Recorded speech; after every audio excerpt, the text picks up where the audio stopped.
I want to just start off by sharing, hold on, sorry, accessing here, the little bit about what we're going to talk about today, and that is, benchmarking the benefits. We have a great little video that we created at the annual meeting that'll tell about some of our testimonials. We've got our Spark recap, Spark training with IMEX. Ray is going to share with us some of the information about what the judges are looking for. And then we also have some information about the excellence forums coming up and what's new in a timeline review. So are you ready to get this party started? All right, are you good? Yes. Okay, thanks. So I know many of you are on the call today that are already interested and invested in our benchmarking. But for those that are not quite sure what this is and why you would want to go down this journey, let me explain just a little bit about what VIA benchmarking is. So it inspired by a very reputable performance excellence framework. We took those 6 most important categories of business and developed 10 questions in each category. The answers reveal best practices in the industry. To get started, a company would log in and take the self-assessment, revealing how many of the best practices they're currently doing. And it leaves a roadmap of where to go next. The process of measuring your own performance relative to your previous year's performance is really what this is all about. But then it also gives you the process of measuring your own performance against those organizations in your peer group. So this tool can be used as a standalone, but the awards program, that's the company recognition program called our Spark Awards, is the extra benefit. And so what are the benefits of benchmarking? The gaining an independent perspective about how well you perform compared to other companies, drilling down on performance gaps and identifying areas of improvement, enabling a mindset and culture of continuous improvement in your organization, setting performance standards and expectations, and monitoring company performance and managing change. Just some of the great benefits that our companies have been experiencing and that are experiencing in the benchmark program that we provide.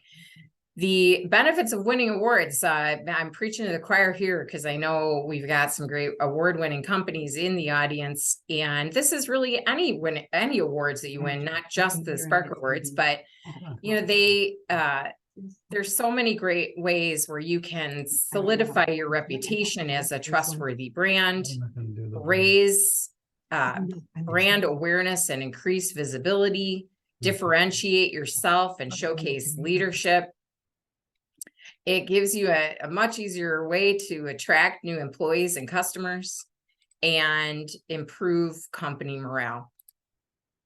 And so we created this great video at our annual meeting, and with the help of the team from Flexco. And I want to have you hear some of the testimonials from our stakeholders and people who have been using that program for quite some time.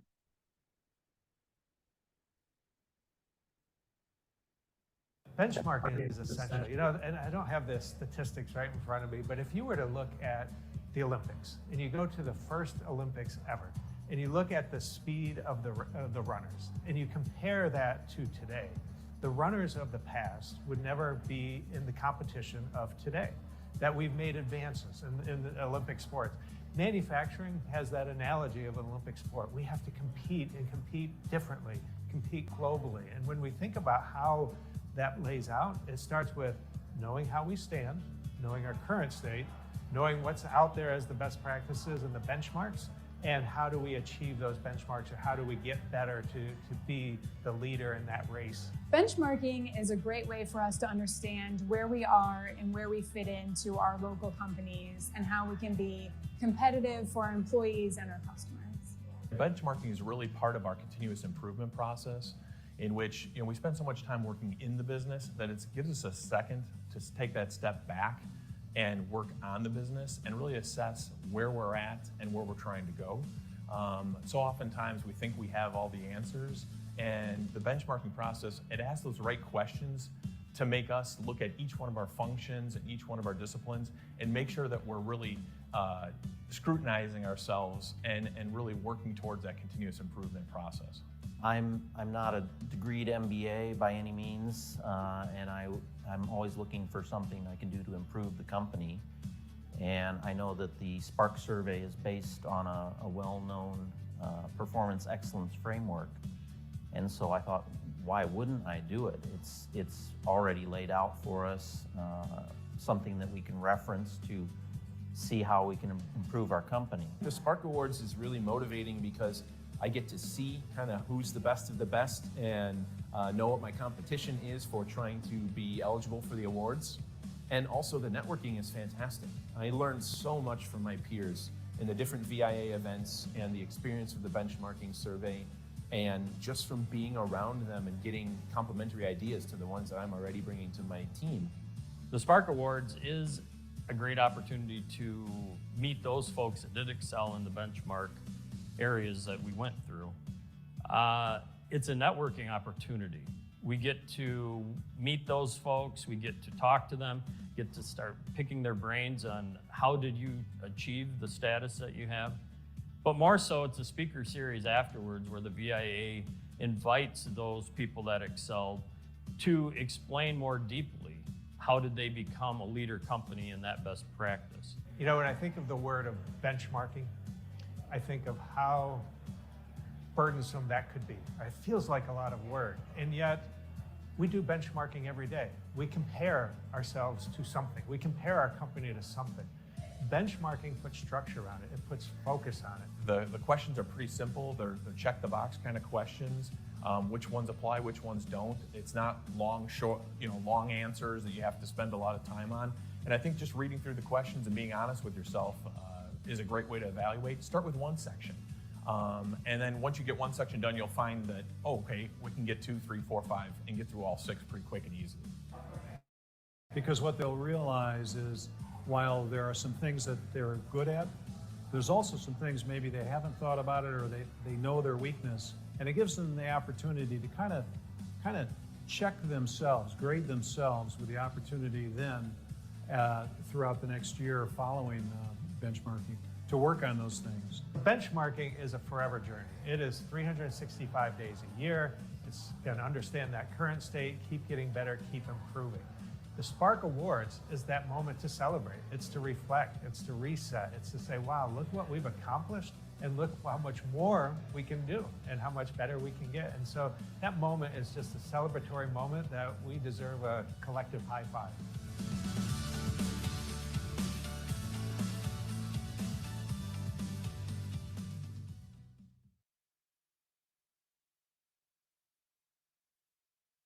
What a great video. Thank you so much for everyone who participated in that experience at the annual meeting. It was really neat to see that all come together. And again, thanks to Flexco for helping us create that video. So I wanted to take a little time travel back to the Spark Awards to get you excited about what's coming up. And, you know, going back just in time to April 26th, when we had our big day, we had over 200 guests registered. We gathered for that memorable night of VIA VIPs at Arrowhead in Wheaton. And for those that opted in, right, to the spirit of competition, and those who just came to, you know, celebrate and to learn from each other, we really had such a wonderful day. And we had we're celebrating our great winners, and I'm excited that we have some of our 2023 winners on the call today. We did do 2 levels of awards this year, and we did a small division and a large division with a breakout of 151 employees, and up was considered our large division. But we have in the audience today, I know Duquesne Precast, which was our Grand Spark Award winner. I know Aurora Specialty is in the house, dominating in 4 categories. MTH Pumps from winner of Social Responsibility, and Flexco, the innovation winner, and certainly some past winners in the audience as well. So thank you all for really being part of this and being part of the past excellence forums and sharing a lot of what you're doing so that others can improve as well. That the event that we had, was such a big night for us, at the, beautiful club, with the networking, the camaraderie, and what I love how Dave Boulay said, that collective high five. And of course we, can't forget the cake. So we always love a good cake party. And so anyway, we just had such a wonderful night. So thank you to all who were part of it. And we encourage you all to come regardless of what stage of benchmarking you're at. It's just a really great opportunity to celebrate the area. And so what I'm going to do here is stop my share and invite my good friend Ray Zaganto to take over the mic and share a little bit about the Spark Awards interviews, because it really is an important part of this. If you allow yourself to be in the competition and you are one of the lucky chosen, you really have a neat opportunity. And so Ray, take it away, okay? All right. Hey, good morning, everyone. And Kathy, before I jump in, I want to make sure I've got the logistics right. Is my screen, am I sharing? Are you seeing the PowerPoint? I'm seeing your PowerPoint, but it's on the it's not in the preview feed. How's that one look? Now I'm seeing your notes. How do I unsee my notes? I think if you go to display settings up at then you should see. Is that one better? Nope. Sorry. No, that's okay. Display at the top, the display settings should have a preview. Yeah, maybe swap the presenter view. Yeah, there you go. That one works? Okay. You're good. Ray, thank you, everybody. I appreciate your patience. This will be quick. I'm so honored to be here today to speak with all of you. I've had the great good fortune of participating as a judge in the past. By way of perhaps qualification, I'm a manufacturing guy. That's my background. So I understand the challenges that you're going through, and I respect you for taking the commitment, as Andy said, to spend some time working on your business, not just in your business. It's a big step. I admire that, and I'm going to do everything I can to help bring the most value for you that we can. So what I wanted to do was just kind of start about benchmarking and not to repeat anything, but just, again, from manufacturer's perspective, it's an open book test. There's no surprises here. There's not a final grade that comes out of it. Really, the most remarkable part of this is that for all participants, there's such a deep resource among your peers to be able to get insights from fellow VIA members that have gone through the process, that have taken the input, whether they were on top in a category or not in other areas, and how do you drive continuous improvement. I'm going to share with you briefly kind of the evaluation criteria that we use, which is important for you to understand. And I want to make sure you know that IMEC we're available to help you out in advance. And this isn't a pitch to sell you services. I'm serious. If you've got questions about whatever topic or subject area you're working in and you're not sure, and the reason I bring this up, sometimes people tend to under-report what they're actually doing. And there can be opportunities in your organization where, if we kind of help give you a look over your homework, as it were, before you submit, there might be areas that we can shine a light on that perhaps you weren't aware of. The goal is you come out of the process knowing where you stand and how to get to next, okay?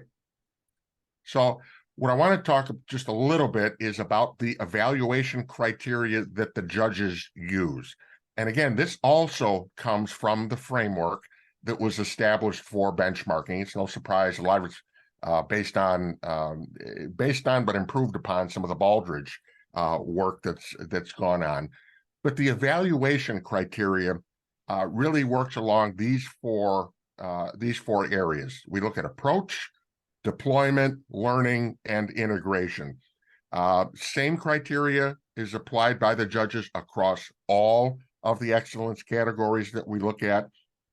And what I'm going to share for you right now, don't panic if it looks, there's a lot of words and stuff you want to capture. Don't worry about screen grabs or furiously taking notes. One way or another, I'll make sure this is all available for you to review. And as I say, if you have any questions on any of it, pick up the phone, send an email, happy to take you through it.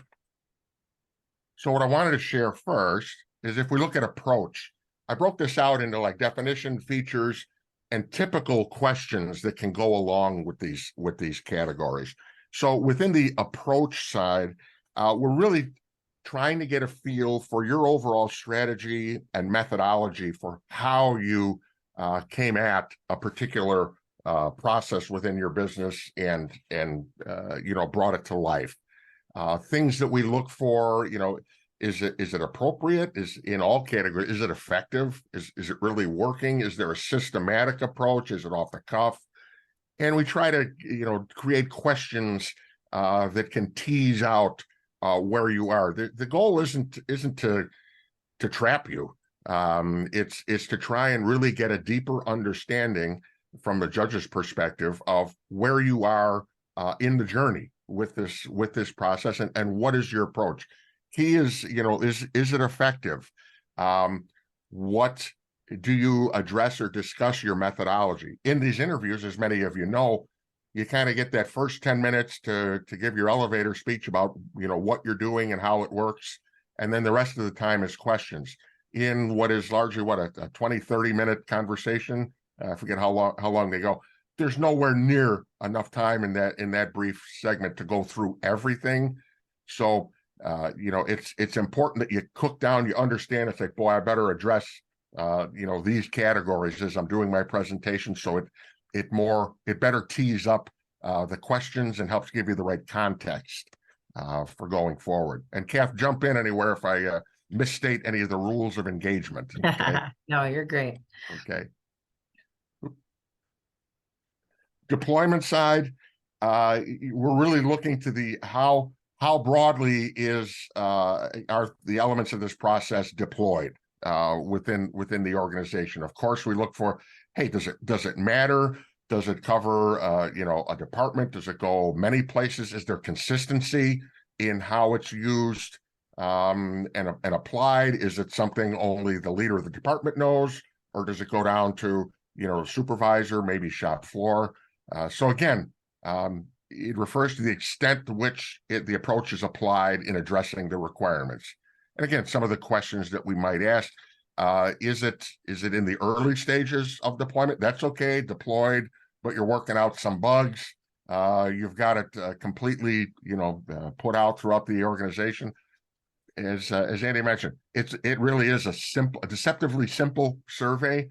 But again, to the extent that you're actually using and leveraging the features of the topic, the process topic that we're discussing, that's where the organization is getting the real benefits, and that's why we're building questions around that to see where you are. Learning, really the big takeaway with learning, the thing to keep in mind, it's learning, not learned. So, having trained once in this area is a start, but the learning really implies a feedback loop. So within any of the categories, are there aspects of how it's been implemented where you've collected feedback and perhaps made some adjustments, improvements, or some tweaks? So that's really the learning side that we're looking for in the different excellence areas that we're interested in. There we go, integration. The last context here is really, how is this process connected? Is it connected to your overall strategy? Is it connected to the specific goals you need to achieve near term and long term? Is it connected across all departments in different areas? Is it connected vertically? So certainly there's a lot there. that can be teased out as well. But as it says, the first step is it aligned, and are you on a journey to where there's demonstrable interconnectivity for these particular areas. So again, this is very high level, but I want you to get a sense of what is the perspective of the judges. And all of the judges across all of the areas have this information. All of my IMEC colleagues that are going to be part of the process have this information. So we're all working from the same book. So the goal is that we apply it as consistently as we can across all of the categories. So there's no surprise. It's not like, well, they didn't ask any questions like this. It's up to us to be consistent across it as well. How does this help? Right now, I recommend, get access to this. Use the questions to determine the maturity of your category process implementation, and be honest with yourselves. Where are you? I get it. No one in the history of manufacturing has ever submitted a less than stellar self-survey. I understand that. I've done it. The reality is, the stakes here are really giving you the foundation to get your organization to the next level. It's not, we're not a vendor or potential client that's coming through where if you're a little behind in an area, you're not going to get the PO. You win going through the process. I think that's important for you to keep in mind. We will, let's see, it's a great continuous improvement event for your company. I have personally participated in the judging sessions where I've seen companies over a 1-year period go from last or near last in a category to completely killing it the next year. So this isn't if you get some news that there's an area you can improve in, we're not telling you your kids are ugly. We're letting you know that there is something you can do. There's a path forward. Odds are one of your peers probably knows. If you need a little help, we're here to help you with that too. And the time frame to make that improvement is really up to you. It can be a year. It can be a lot less than that if it matters in your business. So wanted to make sure we get that across. The Excellence Forums, I don't want to get too far ahead of Kathy, but what we're going to do is over the course of the coming weeks, my colleagues are going to be holding roundtable discussions to go into more detail on each of the 6 categories that we'll have. And that'll include, going through some of the questions that are being asked on the survey, getting some feedback from past participants and business leaders that have excelled in these categories and some of the challenges and opportunities that they've uncovered on their journey in these particular areas. So these are really excellent sessions for you to be part of. For those that have participated and you killed it in 4 of the areas, but there are a couple you're still working on some improvement. This is a great opportunity to kind of get in there and now you know what questions to ask and how to dig in a little further. Leverage it. This is such a fantastic opportunity for you. And as I say, we're here to be able to help out in any way that we can. So that's the end of my comments. If there are any questions here today, or if anything comes up in the future, I'm pretty easy to find. And again, happy to help answer any questions you may have. Okay. Excellent. Thanks, Ray. Really I think the most important thing I want to impress upon everybody is that it's, the check boxes are easy. It's easy to self-assess and mark a box, but where the judges really are looking is what have you learned in the process? And, how are you able to articulate that? And so I think that, having IMEC as a great resource, to whether it's going over the surveys as you're doing them or at the end, they're willing to make an appointment with you to spend some time on some of these things that are really, they're great business practices. And so it's a business case to use these. So I want to just take over here and share with a little bit more on here. Sorry, let me see if I'm sharing. Am I sharing now? Not yet. Okay, 1 second here.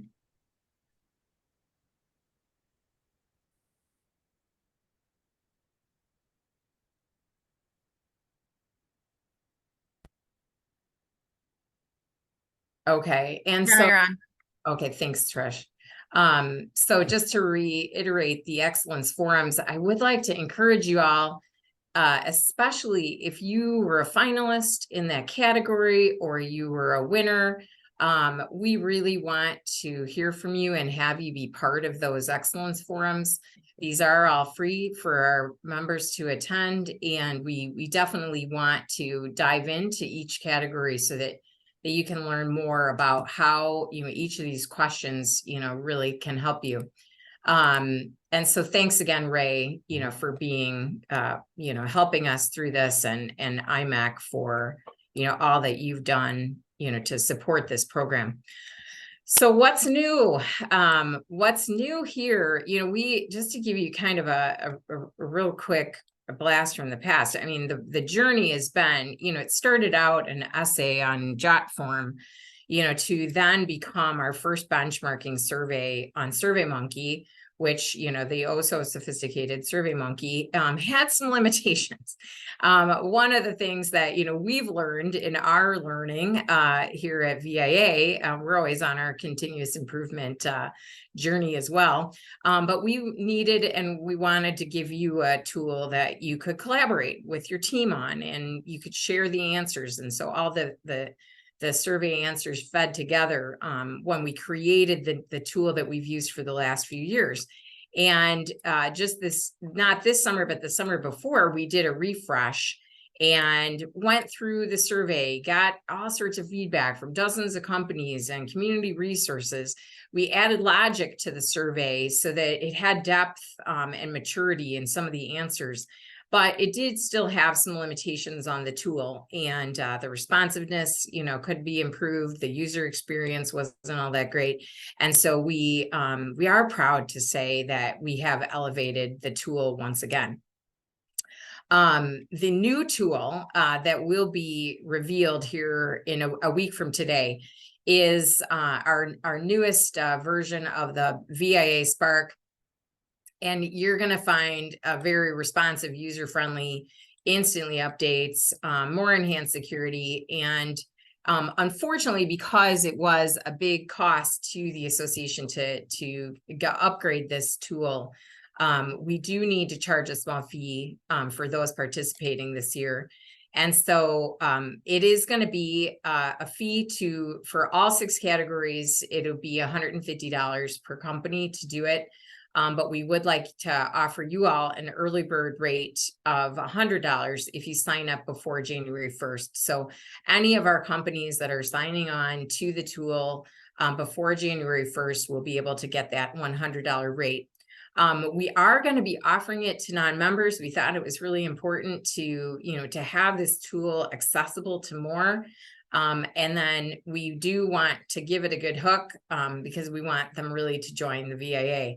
And so for an elevated fee, non-members can participate, but they can certainly get that member rate when they join the VIA. So we're hoping that that's going to be a great addition to our competition as well. So a week from today, when you go on to the benchmarking on our website, you can just click through it on the main VIA website, or you can go to the viaspark.org and access that. For right now, the tool is available. The old tool, our current model, the viaspark.org, is available to you right now to download your reports, to look at your answers. That is still accessible. So viaspark.org is still going. And to get onto that site, in case you forgot, most people's usernames was first initial last name. There's a few exceptions. And if you don't remember your password, just hit reset and you can, it should send you a new, new link. If you have any troubles, just shoot me a note and I can reset that for you. But you have access to that right now. For those of you who have been involved in the past, and then you can also see the survey by just viewing it as a guest view as well there. And then next week we'll have available the new tool, and it already has all the reports. There's just finalizing a couple little things, and we want to get our eyes on that for one more viewing. So to recap for the timeline, because I don't know if I mentioned this earlier, but we did move up the timeline. And so we are going to be moving it from end of April to March 6th. So we do have a little bit shorter of a window of time. So January 15th is when the survey is closing. So I would encourage you all to start getting onto it as soon as you can, so that you can really be able to work on that and make a difference. But that March 6th time, it's going to fly by here. Spark Awards interviews, if you've been part of that in the past and want to make sure you've got those dates saved, we are going to be going for that Tuesday, Wednesday, Thursday, the 6th, 7th, 8th, and then the 13th, 14th, and 15th is our goal. And so, earmark that. We'll definitely have that finalized once we have all of our judges in line, and that is in place. And then the Spark preparation will begin, and we will be ready to celebrate after that.